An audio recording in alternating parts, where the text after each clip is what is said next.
શું માત્ર માતા પિતાના પગારના આધારે ઓબીસી ક્રિમિલિયર સર્ટિફિકેટ આપવાની વિદ્યાર્થીને કે નોકરિયાતને ના પાડી શકાય?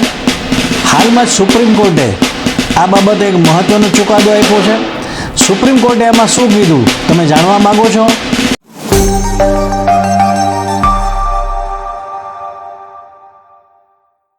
મિત્રો, હાલમાં જ સુપ્રીમ કોર્ટમાં એક કેસ છે એની સુનાવણી હાથ ઉપર ધરવામાં આવી. એ કેસ હતો union of India versus Rohit Nathan.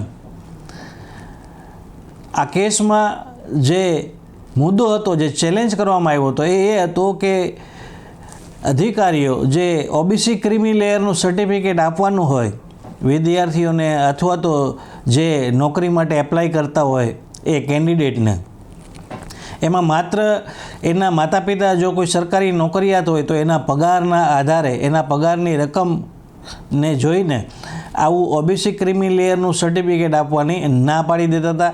અને એ એવું કહેતા હતા કે ભાઈ તમે લોકો આર્થિક રીતે સક્ષમ છો અને તમે આ કેટેગરીમાં આવતા નથી. એટલે આ મુદ્દાને પછી સુપ્રીમ કોર્ટમાં પડકારવામાં આવ્યો મિત્રો. અને સુપ્રીમ કોર્ટે આ કેસમાં એક મહત્ત્વપૂર્ણ ચુકાદો આપ્યો, જેમાં સુપ્રીમ કોર્ટે કીધું કે ઘણા બધા કેસોમાં એવું બનતું હતું કે જે અધિકારીઓ છે એ માત્ર માતા પિતાનો પગારને જોઈ, એની રકમને જોઈ એના આધારે ઓબીસી ક્રિમી લેયર સર્ટિફિકેટ આપવાની ના પાડતા હતા, પરંતુ એવું હોવું જોઈએ નહીં.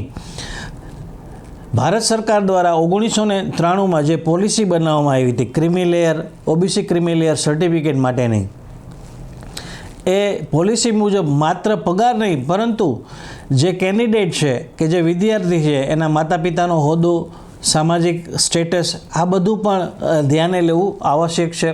જ્યારે આ કોઈ પણ બાબત ધ્યાને લેવામાં આવતી નહીં અને માત્ર પગાર ધોરણને આધારે જ ઓબીસી ક્રિમી લેયર સર્ટિફિકેટ આપવાની ના પાડી દેવામાં આવતી હતી અધિકારીઓ દ્વારા, જે સુપ્રીમ કોર્ટે આ બાબતને નકારી છે. અને સુપ્રીમ કોર્ટે સ્પષ્ટ કર્યું છે કે કોઈ પણ એક્ઝિક્યુટિવ નોટિફિકેશન હોય કે ક્લેરિફિકેશન હોય, એ ભારત સરકારની જે ઓબીસી ક્રિમી લેયર સર્ટિફિકેટ આપવાની જે મૂળ પોલિસી છે 1993માં જાહેર થઈ હતી, એ પોલિસીને ઓવરરાઇડ કરી શકે નહીં.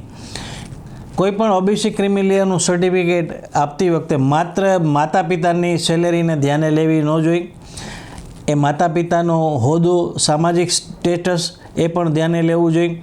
જો કોઈ કેન્ડિડેટના માતા પિતા ગ્રુપ એની ક્લાસ 1 ઓફિસર હોય કે એવી કોઈ જોબ કરતા હોય અને સારો એવો સામાજિક સ્ટેટસ ધરાવતા હોય, તો આવા જ કિસ્સામાં ઓબીસી ક્રિમી લેયર સર્ટિફિકેટ આપવાની ના પાડી શકાય, અન્યથા ના પાડી શકાય નહીં. માત્ર સેલેરીને ધ્યાને લઈ અને આ નિર્ણય લેવો જોઈએ નહીં. આવી સ્પષ્ટતા સુપ્રીમ કોર્ટે આ ચુકાદા દ્વારા કરી છે મિત્રો. અને આ ચુકાદો આવ્યા બાદ ઘણા બધા વિદ્યાર્થીઓ અને જે નોકરી માટે એપ્લાય કરતા હોય કેન્ડિડેટોને ખૂબ જ રાહતના સમાચાર મળ્યા છે મિત્રો. આ જ પ્રકારની કાનૂની સચોટ માહિતી મેળવવા માટે તમે કાયદાની વાતોને ફોલો કરતા રહો. ફરી પાછો નજીકના ભવિષ્યમાં નવા વિષય વસ્તુના વિડીયો સાથે તમારી સમક્ષ રજૂ થઈશ. ત્યાં સુધી મને રજા આપશો. પોતાનું ખૂબ જ ધ્યાન રાખજો. Take care. જય હિન્દ. અને હા, તમારા કોઈ પણ પ્રશ્ન હોય આ પ્રકારના ઓબીસી ક્રિમી લેયર સર્ટિફિકેટને લગતા અથવા તો અન્ય કોઈ પણ પ્રશ્ન હોય અનામતને લગતા, રિઝર્વેશનને લગતા, અને તમે એ પ્રશ્નનું નિરાકરણ કે સોલ્યુશન જો માગતા હો, ઈચ્છતા હો, તો તમારા પ્રશ્નો છે કોમેન્ટ બોક્સમાં જરૂરથી મૂકશો. કાયદાની વાતો એનો જવાબ આપશે. કાયદાની વાતો સાથે જોડાયેલા રહો અને કાયદાના જાણકાર બનો. ધન્યવાદ. જય હિન્દ.